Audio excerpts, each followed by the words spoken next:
LTN. Luo Trending Nation.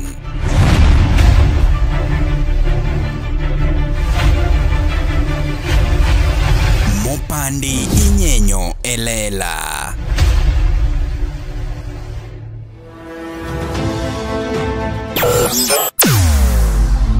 Weche mopondo, weche mopandi inyenyo elela. Kineno ko mi matiende ni onge. Isebe. Ne sigana mamulongi mani, sigandi joluo, jo ajawa. Jothum mokwongo kapok waduogo kuom joangla. Ong'ane life mar jothum gi familia margi. Ineno. Luo Trending Nation ni ong'ala manyime mar gundo ni wechegi kaka gitimore kod ng'ama otimogi maonge deo wang'. Ochiem to chiem mariek nikech be samoro Tudri kodwa seche duto, ndalo duto, kinde duto e tong wang' mbui mar YouTube, TikTok, Facebook mondo yudu wechegi kamora mora ma intie mana kar bedo. Kete mana kai. Kete mana kokidwa kete kat wabro keti gi thuon. Luo Trending Nation, LTN, the best ahead of the rest. Nyakora mogi wan kaende gi Jako Marwa mabende kawuono rwako gimara kwara kene en Valentine kore ngeni ginere goga mopogoro kale one word wake banko se katore kaban one word the against the grain ere ngo ataro du seti go Valentine ko nyoro kore gima duong ni en gilaw mara kwar nyaka te rwake dweni but date manyalo pogore dweni pogoro atimo marach kuom rwake None rwake April. Anyway, Ajako ngema ni chalna de ngene atinde punjura bedo ngama gentle. Aneno ka giyanya ni apugno. Giwacho na pugno. No, to pugno mano kayany. Pugno pani mani paki nikech ana gombo denda ya wan gima okabitimo maneno ka Ajako gene timo. Ni ka yudo pesa kaka sane timo chokene. Ni kasto ni achako chweni kuri ka monde ni amonde ji denda matiyo ne matek monda yude okachandra gogol apa ni kele matek achaka go ino nyabiro modhi piny kacha ang'o mogolie market dongo compensate ndalo mojwer onya ketoni chiro pesa sani ipodo dweri tuga we koro bima me nyaka kamera dwe luongo pesa bi imiya denda jok mabiro yanya na pugno wachgi sani adero onge ngama no wacho ni joma nigi pesa kende mopugno an mama chandra Nairobi ka dendo danyanya makodi we luongo chandruok makodi nitie an kuonde me kedhi marach ta kwera berer yae tang na nyakwar Monica maonge dende ya berel manie kodi kata chamo mana skoma gi kuo Nyasaye kamano place ma intiere cha wane wati ka wagombo to payudo koro in gone Nyasaye erokamano otherwise ichwe idero okwan wede bed kaka in gima dona wachi kawuono my iluongo ni Luo Trending Nation, and some people are worried about our culture, Beryl. People are really worried about our culture, and some people are saying that we are more of westernization than Africanism that should be in us. It's taking over. The Western culture is taking over. Yeah, that's a reality. From the dress, from language, you know, lifestyle, everything. Even you got a language, no? That's the reality. Kokidware, turn off all the media, even only mediums. The word media comes from the word mediums because we are consuming it real time. If Americans are going for election today, we are with them at the same time. Either it's only the time. Time difference that is there. Yeah. So the Western culture is here with us. We are consuming it. We are bringing our. Where's the education curriculum from? Western. Where is the Britain? To me, as a jako, as burial, culture used to work in the 1980s where we were just buried. Kata simonge. Sani culture? Eh? Sani culture okwak? Kotemre. To ere nyadhi wa wan kaka joluo. Ing'e gik moko mon watimo mar nyadhi. Iwinjo yuro ka ng'ato wacho kizungu to dhi wacho kaje bwana, do you know mane wacha ngono? Like there must be Luo aspect. A moment we get to Luo aspect to be proud. Aye. Is that the Luo culture? Identifying as a Luo is different from the culture. No. Just get our point. Nyadi, where do Nyadi comes from? Our lifestyle. Food that we consume. No, Mane momi okawuono, abiro otka, and then ingi a lot more like Jack. Okay. Ringa thola. Koro I accept, but anta nyathi mano nyuolo yoma. Koro sani. To me kwa mani Nairobi gi. Die irgi. Mondo gited ni mano gi monya luo gango. Oginyalo. But mano kori ma jodala wared. Mani momi winjo ke wacho ni Omari kel nyithindo dala. Ajako nyithindo gi winjo kata kama monya. Ni time madhi dala ato tama. Time to kanyal bedo go nikech aya dala kono ni gima manye onge na manyo pesa to onge dala. Kora biro manye ma penji na normal setting. Do you have time to go home? Achukora choka maka the 3 days mano ng'eny 3 days is it enough to socialize your children to the local? No. In fact I cannot go with them in case that I have kids okanya travel gi nyithindo ndala dekta achaka duogi nyiso ne koponi an gi nyithindo to nyalo mana dhi December no bet 4 days December dongo nyalo dhi ka 1 week dong December dong in 5 days maingo nyaka giduog ma prepare for school dog. So how do you socialize them? So what is culture? Culture is what you cultivate where you are. We have what we call the Nairobi culture. Nairobi culture no bopogore. Nyithi kare no pogore nyithi Kayole to nyithi Soweto. Even our language is different. Kidhi Kayole nyaka yude Mbwekse. Gada. Kanya mawan gi mapanga le. Yes. Kibiro ka to ginjo Kiswahili. Kikalo on the other side, I kujada is mad. What are you saying? No, not that bad. Dikili mani kuja to kule kizungu mako penye. Sina wasome group of schools. Riara Springs. Enda lagi pok watchman ka. This school ba pok no. Yani nyithindo kakaki ng'iyo gi cha. En wuok e sitting room to donjo left to idho gach sikul piny kanyo. Kizungu ni ler, nitie moko mang'eyo kizungu ni ler lakini jemi wuoyo kodi giti feel ni mari week pok ikethe lakini en nitie kaka wuoyo kaka tun. Nyathi to koni gi miluongo ni entire man to ne ding'wenyo ne ite class en gi books aneno moro man gi books ma iwuono to yawa. Ya ndalo manwane class 4 cha benwan gi books machal kama. Kotingo buku biro iri ni anti tivinyo ke sayi wang'ich. Idonjo ka let me see your phone. Which phone are you using? Which phone are you using? This is which one? No, you have to connect with it. Let me put for the password. Let me call me mom. Idwadu wakedala wakacha na mera. Karwaka jipuro gotongo kwa kanya kaka. Culture. Nyaki pad nyathi mikoni wewe gini luongo okombe. Okombe. Mama kuchopo kodigie gweng, yani maka nyithindo makidhigo dala to giting'o loche kiariyo. To gidhi kanyo for 5 days.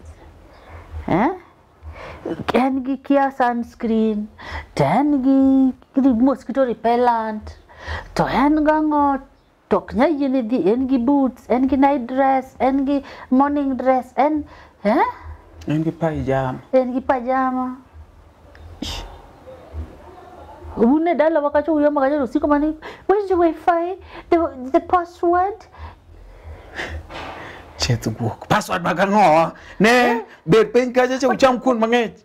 I want to play some games. Games marago? Kauna urukubo udhi auri. Gicha giluongo nango. My name is not working. My S-Watch is not working. Jonyuol gi modhi oketo ni gigo dala.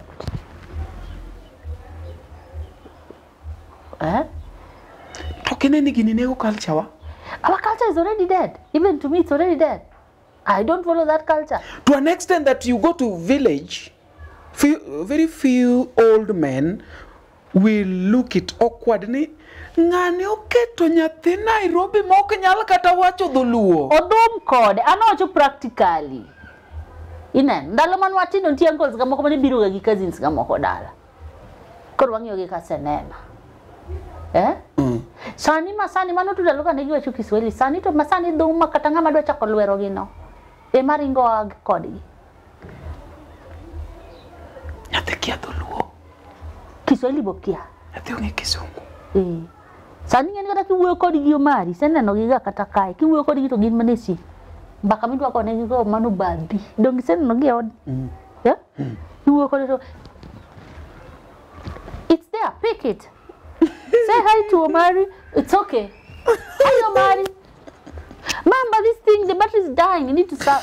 I need to charge it. I need to charge it. Auntie, where is charger? Where is charger? No, this laptop is it? Where's your laptop? I need to use your laptop. Beryl, in... No magogo, nitindo kokoro ngisa. Ni koro gimoro timne ni tidhi wegi uyom. Donga gito. Koro, we should not measure on culture. Our culture is dead. It's saving. It keeps on changing and it's changing and it's changing and it's changing. King your real culture. Kisome. It is dead. Take it and get mwatemo. Kakori ngiyo culture mabe. Ini ya upur karango. Nikeli el mugi karango. Ni ya ukomu karango. Golokodi ni puro agad. Ya ore na peji kosi ibe nyepa kujinyepe anyepo kuma jinyepe siemi ya dala che sego ne baba usimu ni koro bo se yawe wanyamoke kon dani ne waiko nyoro koro wadwa ke kosi tiyo gi wini kora ke. In fact, Samoro Okora Omari, are you within Nairobi? Because we are having a certain event on Tuesday. When you need Tuesday to Kauno Sunday, are they on Monday or you are Tuesday at the event? Don't say iko. Huh? Shh. We are a living victim.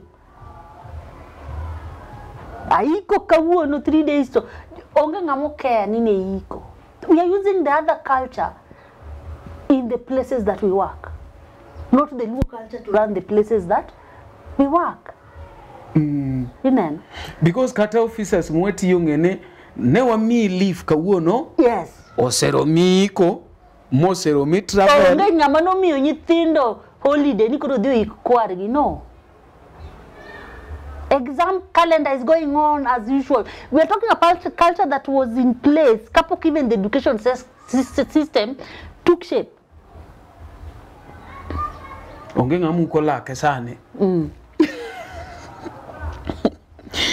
Nitino no ditimo page. Donge. Nyathini oditimo culture chako so ditimo page. Which one are you going to prioritize?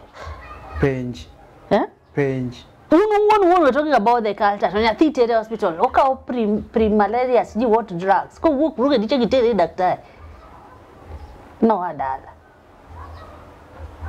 But they feel there's something wrong at home. They just want to stay in this town. Nkoya dala nyako di doctor. Ngenu change your weather. Or change your weather. You can do medical check-up. Medical check-up. Bako nyathibe feel ni Omari uno berberi. Itie generation moroka. Ma culture no rokuru mor negi amora. Especially mangisi gi majo 10 years. Nithindo gi kia any other thing except they consume the media. Their culture is technology. Technology. Simbi ni kimia madake kariyo. Nchie wono makodoka ni nyathino ngenya kanisimu ni uoyo. Tukuku no peja. Omi eko months gido gani. Open the cartoon. To cartoons go bonga nyinge gite. King is no de lem wat ne moroto ye wan. Kechu wat ne sim. Sim. Jogo waste the time kabisa. Chibora birthday moroko gito nisani. I'm glad to be back home.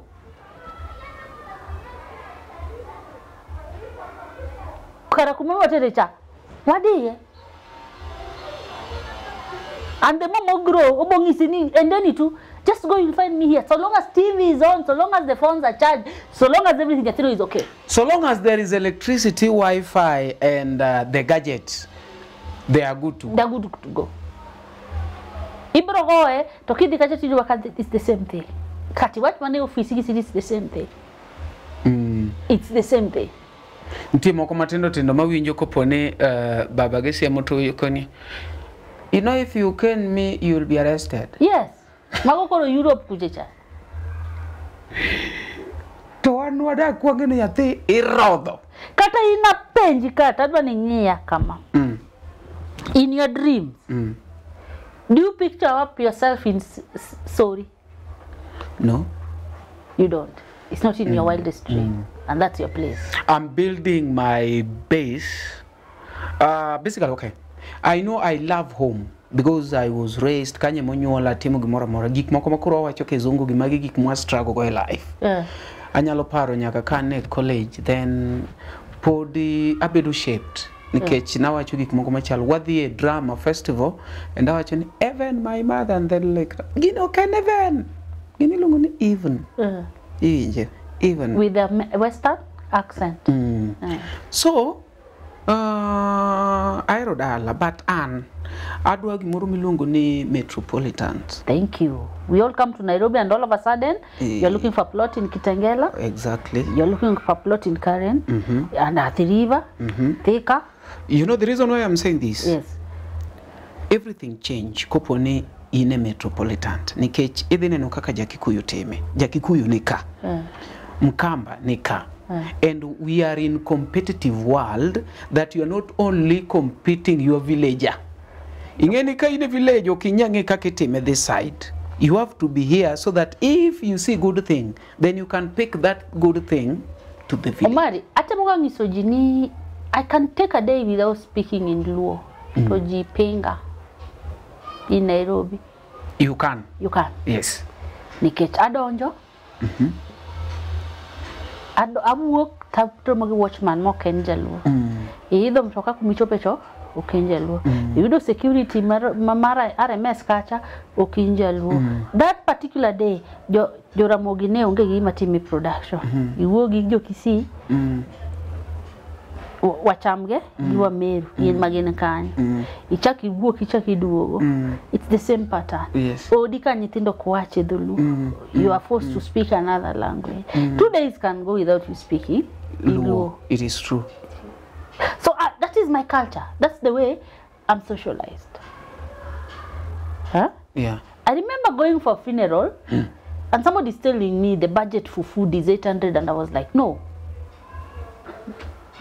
Then someone ngatungisa ni the Luo funerals. Million. Nyak chiemo na, and I'm like, no. I've been attending funerals, kata weddings, wadiga kwasi chiemo. Niko sipe na wangen gino kuche gigini. Makudi ya joka mipi bwana. Uwo kudi Thika mudi iwo kambani koni. By sabirio. Onga abung sindonje ti kata. Korwa kwa chacha manadhi yudo ka koro kendo podi pacho ni donje kata mapendo une party it doesn't make sense iko ngato gi 1.5 million to nyithindo dong monge pesa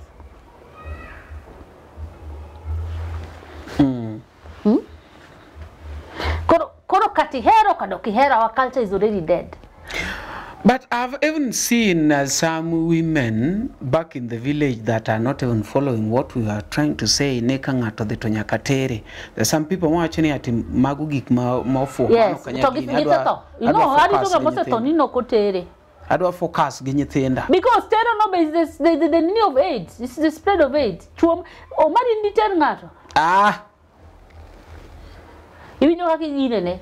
Kaune young man muna kujitere to kudua tere. Koro jomoran. For example, kora. Mari na tero. Makuru wakati to mari koro kazi ndimorero koro continue the line way. Dongu ka ojo kwath gi watchman ne muketo ni mondo terjika. To ntie ngama se tato ni otere. Ni okoter no. Yeah, so the culture also is just there. Do you think that these were just things that were put to build? To me, they're meant to make people disciplined and see people in a certain way. No offense, Ataja Catholic, don't. Even the Bible itself is just to make people live in a certain way. It gives you discipline. Yeah? It is a culture on its own. It's a culture. The Bible is a culture on its own. But at some point, it just gives you some discipline in life. The same as our culture. It gives us just some direction. But this, okay, there's no science behind it. Kiki talk before Babau. Kiki Nairobi ka bentiaga culture mar Kiki talk without Babau no. Kose gin kose ni enda unawe to gichopa chopa. Like say chiemo ma baba na mang ni penji ni Andrew, you no, in fact iko ni kage watch. We are full. We are eaten. To gidaka daka begidonga donga gibeti. Kendo gipong malo baba ge. Mok ngere nyithindo gidhero nkech gichiemo ga before baba. Kata kaka girwakre dani chirani koro nitie nyathi osepongro gik morwake mbele baba gi nyathi rwako gimoro miluongo ni clothlet na winjo ni gimoro matin iluongo ni let ene book matin iluongo ni booklet koro clothlet mana ni koro ngato nong'isa at some point nyathi manyako kosechako pong to dichuo en dichuo kata bed babau winjo koneno bamni kata neno gineto onyal kata bed. I'm sorry, I don't know how it's true. Okan dichuo, but when you need dichuo nyalo gombo nyathine kata motima monyuolo. Because those things were just meant to give us some discipline and direction. Yes. Then the diseases kata kingiyo during mating. Oko yeni riwdigi kazi indi because they want gidwa riwo kode. Nitie diseases moko maybe kaka sickle cell or any family. For ni berane family. Kono nyaka riw kodi emo mendo anjo dhi juok beriwe kodi idwa ni dia sembo mondo yae gi kodi ma sembo mondo iriw ka mondo kiko bed ne kae ne juok to ena juok muriwo sana the diseases hereditary diseases mane ok gidwa and believe me when alcoholism is in the genetics kia dalama maji mere is likely be ni bomer. Genetics. Corridor ni mondile with genetics. No, the look culture to me kuma chopeni. Then just to give direction. The direction nitie rules kaka the Bible. Just do it. But koro wanyalo wacho ni negi chiwo direction kaluore gi ndalo no. It's outdated. Ngato netemo wacho Obari Nairobi kind middle class odake 2-bedroom houses. The poor are living in one room. If you are rich now, you go beyond that. Nairobi kaki said on the bedroom ni minendo. Nyithindo mayuwege riwage nyaka maid piny ka jomoko ninde sitting room. In gi time mar pogo ga besen ni mamar baba gi mama. Ni kiki luok rika. Those are the luo culture. Ma besende nyathi. Ma kom babau. Kom tu ungareyo. Mare na chiel mar 3-seater. Ma 3-seater. Kwero ene baba kanyo. Bad kom. Okay man yuri ka jobet mo kaw nyathi moro ket nyaka ka. Nyathi ma nyako bete bam baba gi. To ji tho e dala no. Baba gi ongeore kama to nyathi obedo dire. Aseneno mang'eny. Didi washe abaf ka endi didi ma yudo ka nyathi kucharingo to yao ni baf to neni. Koko sorry. You need to knock. You need to knock to TV ka jok maluokre baf gine. Tango negi.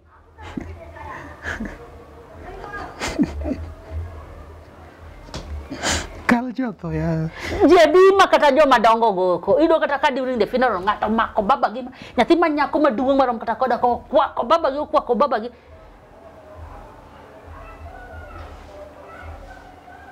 Mi pino buteka.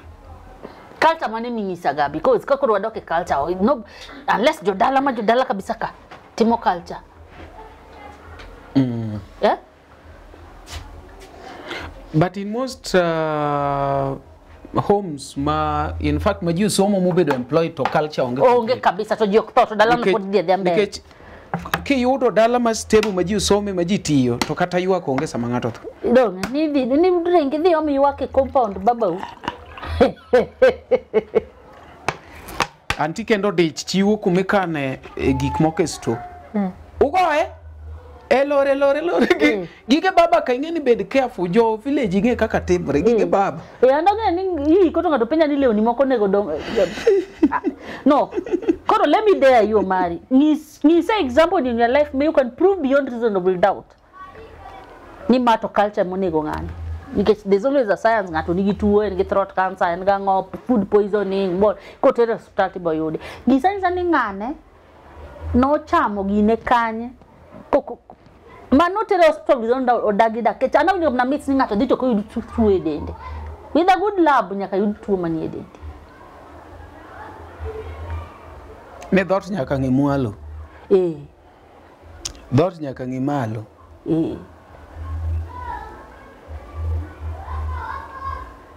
Ngisanso kumangato se thoe ma you can prove me is any matter not in rekam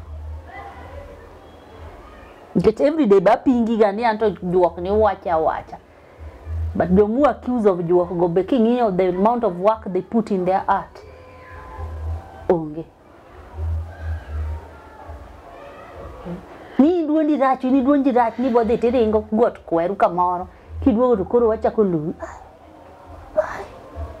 nyaka bere ni wer maber ya wer maber ni craft no me invest ma magara kingi ati wacho ni ayo mangani tiyo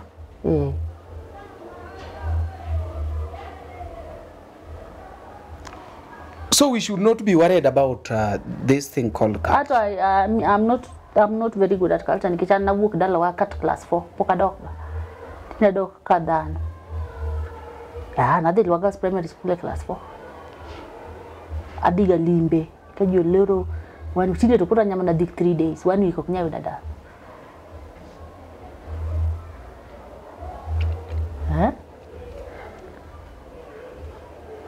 koro wawe ngama nyathine wacho kizungu wach kizungu culture chato hai sainde na even the books magiso ino Kenya struggle ni nyathini ni kata ni wi kuot ni hawa nyathine ni kata dholuo ramonga I'm not the right person to ask that kita kwarwa no set kwere na to dawa no set dawa ma nyalo wacho ni koro de lemo dala mang no chandre ogi but when you are talking put it in mind ni ntinga to man gedagi inda umaonge no ntinga man gedagi koro puonje dhulumu na ne ko chune go nikech kata dala na mana dhi dala wayo ma to ntindo sicha kodi private school wacho koda Kiswahili uyo mama no endo uyo mama ni dega mani puonji dholuo no e manyitindo kasani suko wigi e nasari to giwuo kodi anti nimekuletea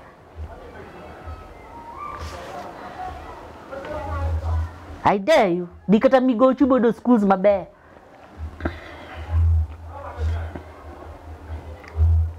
so ni complex kacha chantino do madum dholuo ni ka Relief Academy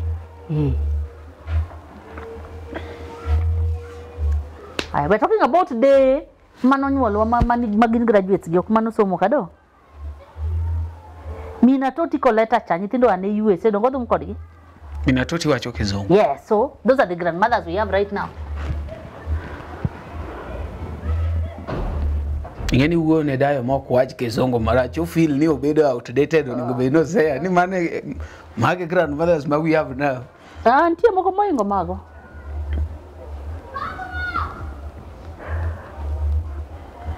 Koro wawe Kara ilagirie grandfathers of today. Jo Harvard, Nyong'o Giri. Don't be too stuck in your past, man. Kizungu. Yes. But ongeni ngato no wacho ni podwa bedo colonized. A moment mo kwenya celebrate. It's no longer colony. The world is run from some place. It's called the media. The media is running the world. Whereby nyathini no beka odwa buyo kaka tun. Nyathini miketo kanyano.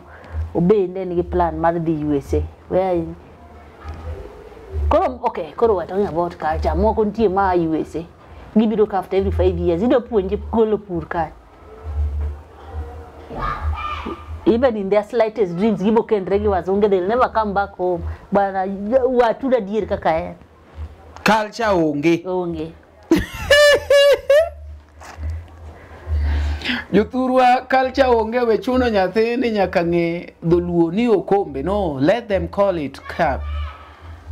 Itieki, ipush ngima. Nathino be mupuonjo no endo. Koko practice, nikech hata kizungu ni puonjo to dhi practice oko dong. En Europe puonje cap kombe, wiye will go immediately. Onge ng'ama dhi wacho go dho. Ite mupuonje dholuo ni ko onge kumo practice you are wasting. Nyaki bedo gi joluo maka beach ma wacho ga the language no. Ata an gi moko mo wacho go dholuo to dagi boko biwi. Ok no dagi but iwacho cha dholuo bang'e ot kanyo be ing'ise to kipenje gi dholuo to wacho ni what are you saying? What do you mean?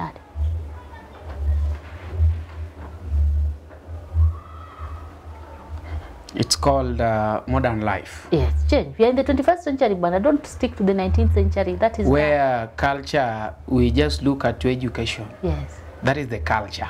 Yes, and you know, John maids, and we're coming to that place, and you need to just accept it. Eh? John tiegi kwa maninya ndiki kokitsomo, saniti somo, housekeeping, laundry, what, labour management. Nowadays, you need papers to move in this town. And that's a fact. Nitie gik moko ma nitie kute ma okinyal. Dong nyithindo madhi nini mui waruko gik. Dong nitie courses mimiyo gi kapok gidho ndege. Gidhi rito joma tuo kuchecha, but kata emergency puonjogi. Housekeeping, what? There are some people that also need to know different language. Yes. Kizungu manoto nyaking'e. Can you communicate in English here? Kang'e the ndege. Kang'e the ndege. But nitie jomoko makoro chuni ni nyaka doge class mi puonjri kata mani maybe Arabian. Alafu pok ging'isi ni gichopo kama ng'ato nigi degree nursing to kodhi oko kucha tating'ise ni kata somo ne mapok osomo. Obedo intern kasi puonje for 2 years ko kinya practice that thing somo. Kone te ya kisetieko. Kidok kocha. Bwana onge gime yingo. Ng'ato kik wuondi. In the United States of America, even dancing is taught a class, and somebody has a degree in even playing bull. They just have different names. So that is the culture. That is the culture we are running towards. That even somebody who just run, you just don't run. You go to a school and you are being taught how to run. Kiwi code, I studied this. A pianist like this, okay, goya ni dika wood fi bini goya. You must show papers. Ogri ni chuge tok ng'ato neno kaka de. You must attend piano classes and you must have a certificate, and who taught you? This thing is here with us. That is the culture. We are at that point. Okni aminena ni anang'e wacho dholuo maler. Yes, and we have even massage classes. You know, an mama wa oter. Yes, and you know, kata which piece kono donge ipuonjo gi. And you must show papers. Kidonjo jana ngisuko. To ni some kan. Why are you mixing this chemical and this chemical? If you do this, the reaction is what? Can you come and chope? Don't run away with it. Not being in work out your terry kid, getting the line and the gritty candle. But put it on a moon kendo. Anto chuto tabodo ne gigo. Kapenjo back need to be put iketo jikendo. Mangato ka wuoyo miene wangi makata ko digo to mieno wuoyo wangi. Nyaw ni ot.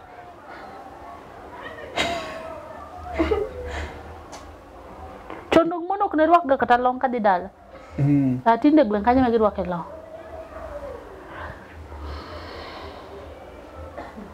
Nyaka gilongo puodho. Maka nyiego mako to.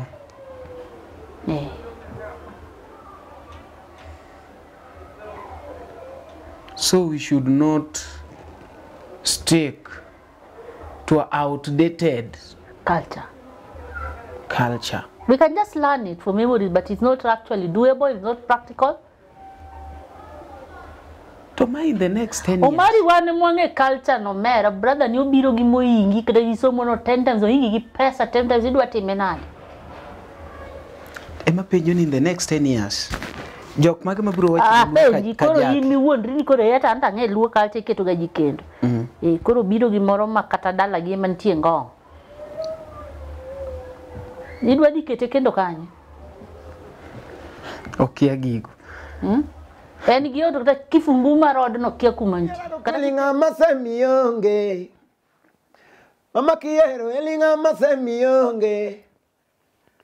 Iwacho ni era to kigona simu. Mato era mane mokigona simu. Mama temo kigocho. Amiero kare milosogo. Yes. Ma en jangolo mari Elisha Tutu. Ama Eli Tutu Mr. Good Time.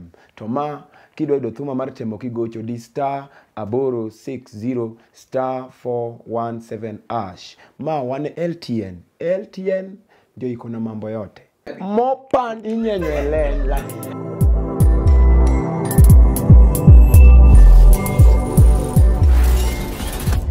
Ne oganda luo kendo e piny luo. Oganda wapong kod were mathoth mapoko yangi. Nyota mag rowere bura dimo ka duond jowa modhuro bende poko winji. Wakeloni Luo Talent Search mabiro kod tekre makende. Ma en chino mowuok oko mar yango kendo konyo jogo man kod were mar miyo ji nyiero, wer, miel, lendo kod mamoko mathoth. Luo Talent Search biro mar neno ni lek magi ochopo kare. Be in kod oteku mar bedo duond Luo, bedo sulwe mar oganda Luo. Riwri kodwa mondo piny ngima one mich mani ogwedhigo. Ma kik bai. Your talent, our stage. Let the search begin. Hello, Nikwara Mogi Juang. Pole. Okundri Nikwara Mogi, ng'ato ng'ikwargi. Anta nyakwara lang kokiro. Joga nyana. Amoso uno kwe uru. Majos mako chieng. Munena ni majos mako chieng. Awuod kano kolwa. Awuod kunya. Awuod chieng Karafael. Awacho kama.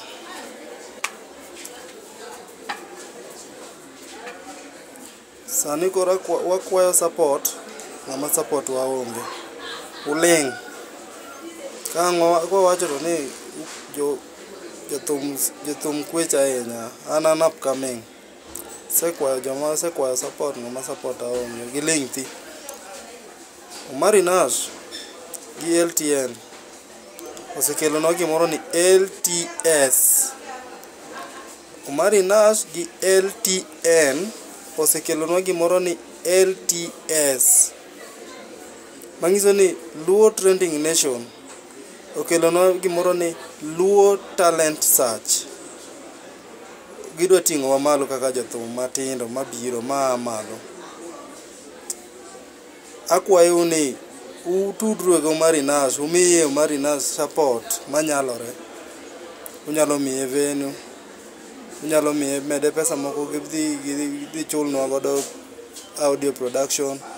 Samoro be nyalo amua ni ng'ama werni mamit bende nyalo dhi timone gimoro ni nyalo chwade production, audio production michwade video. Nyiew ne kata gige band mar tich.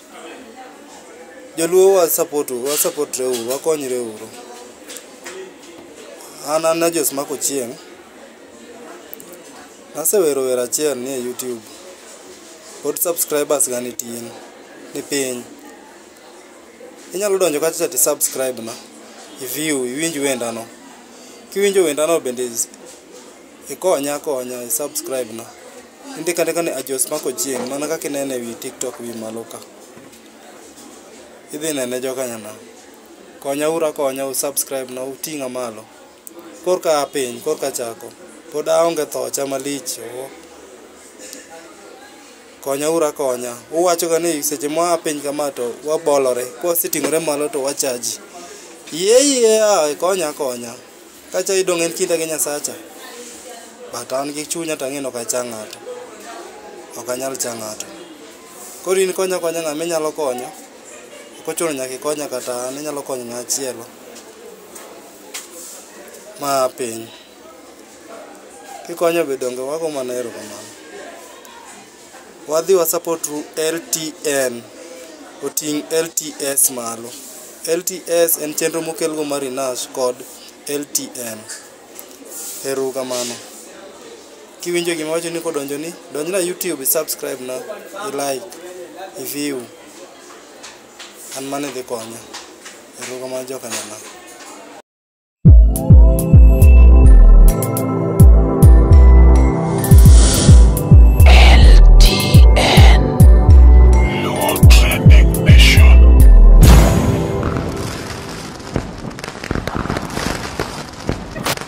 Luo Trending Nation, LTN, the best ahead of the rest.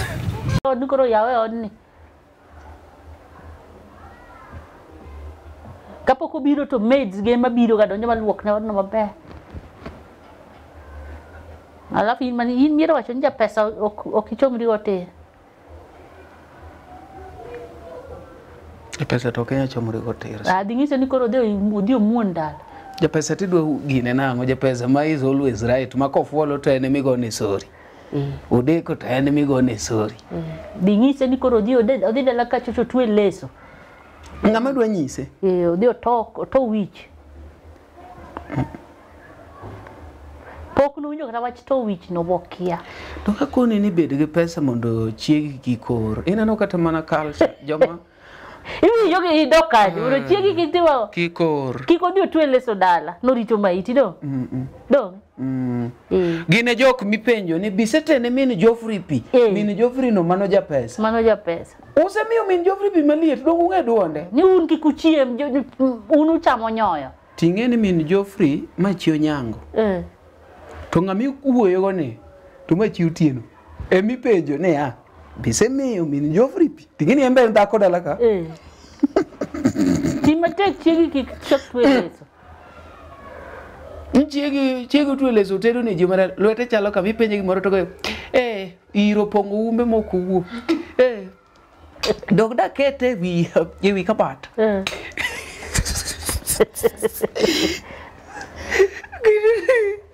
Koro watieko ne ya culture usiepena nosetho. No giserum. Koro an kikudeya beri lemo kona. Anto chunya de gombi ni ka in Amerika nyathini owach dholu Amerika. Owacho gi ng'a? We duoka kumono wasea. Induka sekunga wacho mari. Okay, ndege dhi wach kode. Nyakuramogi, be isebedo gi achiedh nade ka ipenjori kama inyalo chwalo lendo magi ne jopiny. Obed lendo mag ohala, lando nyasi kaachiel kod lendo mamoko mathoth. Bas, kik ibed gi kionko moro amora ni mar LTN, Luo Trending Nation ni ka nikech in. Wan kod jolendo man gi oteku, kendo nigi lony mamalo mar chwalo ni lendo meki ne oganda. Ne ler mathoth, tudri kodwa e nembniwa magin 07 1 9 2 3 2 4. Bende nyalo oronwa ote e luotrendingnation@gmail.com. Lendo manimba managi LTN, Luo Trending Nation. Erani osiko chendo, dhano siwuoye adong' aneno. Kiwinjo wach nyathi jomoko, ok ringe ng'ato no onge mogo. Wewe, chieng' moro ni gomba, amiyi aratitugogo. Chieng' moro ni gomba. Baby, utanitamani, nimekupa penzi ukacheza nayo. Utanitamani. Nyakwara Mogajwang, iluonga ni Mr. Mbalamwezi. Mondiket thuma mar hera chendo kaka sikiza tune mari. De mana *812 *784 hash. Ma wantiere ndani ya LTN kama mopandi inyenyelela.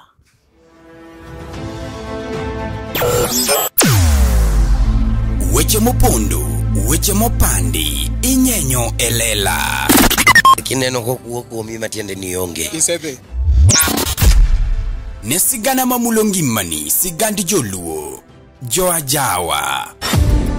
Jothum mokwongo kapok waduogo kuom joangla. Ong'e life mar jothum gi familia margi. Ineno.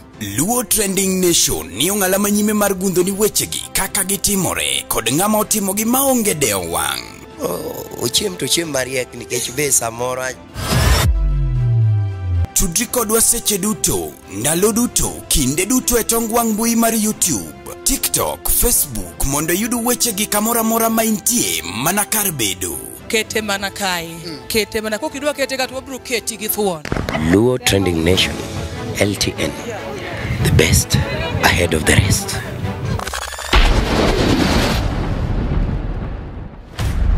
Mabeyo ngima wa gin jogo ma wahero, kuonde ma wasebedo kanyakla kod kinde ma wakadho e kodgi. Be hikori mar paro kinde ni e yorno manyangafu. Kik chunyigo kibi ni mar The Nash Pictures sani timo photography, videography kod graphic designs man gi siso mamalo. Obed arus, obed nyasi moyiedhi, ingo odiochienge kaka mag nyuol, mago duto watimo e bwo ot achiel. Chunyi osegombo logo mawuoyo gi nyadhi, posta maywayo ji machiegni, kik chandi, rieko wani ka mar miyo paroni duto ngima manyien. Yudwa e YouTube, Facebook kata yuanwa uno e namba wa ma en 07 11 92 32 74. The Nash Pictures, waparoni kinde, kendo wandiko sigana.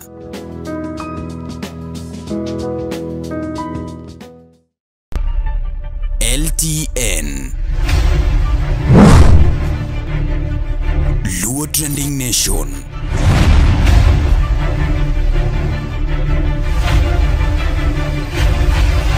Mopandi inyenyo elela.